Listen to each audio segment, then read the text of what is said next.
ظاہر بات ہے کہ ہم لوگ جس طریقے سے یا جس طریقے کار میں زندگی گزار رہے ہیں اس کا یہ حصہ ہم لوگوں کے نزدیک بہرحال نہیں ہے، لیکن اس طرح کی مجلسیں، چاہے دین کی مجلس کسی بھی بہانے سے یا کسی بھی وجہ سے ہو، بہرحال اگر اس کو واعظ اور نصیحت کی مجلس تصور کر لی جائے اور اس سے خیر کی نیت کر لی جائے تو انشاءاللہ جواز کی صورت نکالی جاتی ہے۔ اور پھر یہ کہ یہ جس گھرانے میں ہم لوگ بیٹھے ہوئے ہیں اس سے ہماری گھر کا ایک خاص تعلق رہا ہے شروع دنوں سے، ہمیشہ سے۔ مجھے یاد ہے وہ دن کہ جس دن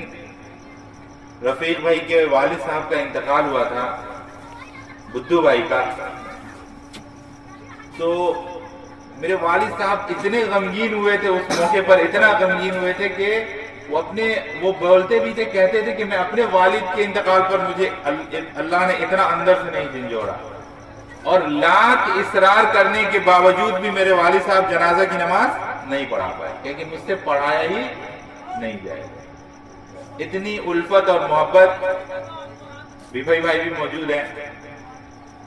تو مطلب ایک گھر سے لگاؤ تھا۔ ہماری دادی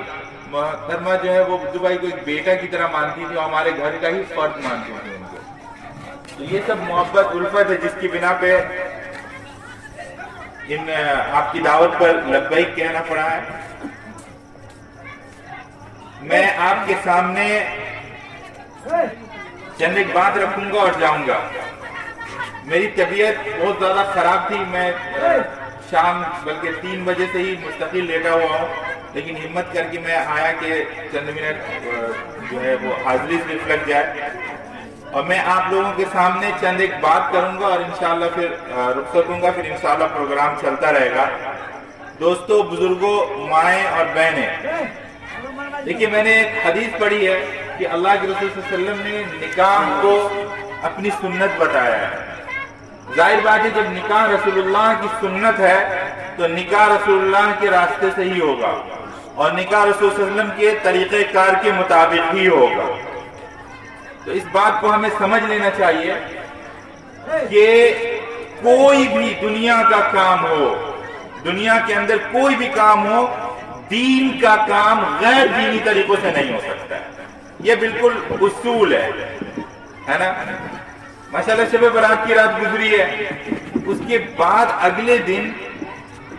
بہت افسوس سے کہنا پڑ رہا ہے، آپ کے گھر آیا ہوں، آپ کے دروازے پہ آیا ہوں، آپ کو اگر نہیں انیل بنکر نہیں کروں گا، آپ کو برائیوں کے بارے میں نہیں بتاؤں گا، تو کل قیامت میں اللہ تبارک و تعالی ہم سے پوچھیں گے، اور اگر ہم نے آپ کو صرف بتا دیا تو ہمارے اوپر سے ذمہ داری ختم، آپ عمل کریے یا نہ کریے، یہ آپ کی مرضی۔ آپ نے اللہ کے رسول صلی اللہ علیہ وسلم کی سنت کے مطابق اپنے گھر میں شادی رچانے کی نیت کرتے ہیں، امام صاحب کو بلاتے ہیں، خطیب کو بلاتے ہیں، اور جو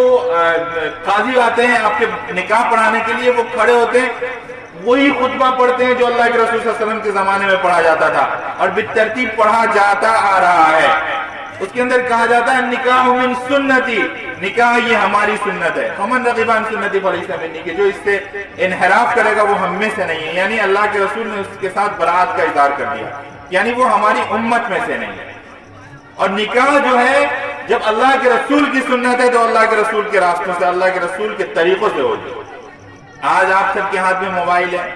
ساری چیزیں ہیں، بھائی آپ تنہائی میں اس گناہ کو کریے، آپ کے درمیان اور اللہ کے درمیان آپ کا معاملہ ہے۔ شب قدر، شب برات جیسی رات گزری نہیں جس رات میں اللہ تبارک و تعالی نے باضابطہ طور پر آسمان دنیا میں آ کر کے اور یہ حکم فرما دیا، یہ اعلان فرما دیا کہ میں نے معاف کر دیا،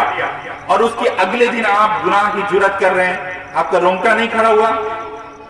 آپ گانے بجا رہے ہیں، آپ اس کے اوپر ڈی جے بجا رہے ہیں، آپ کس کی امت ہیں؟ مجھے آپ سے کوئی لینا دینا نہیں ہے، میں یہاں پہ آیا تو میں آ کر آپ کی موافقت میں بات کرنے کے لیے نہیں آیا ہوں۔ اللہ کے رسول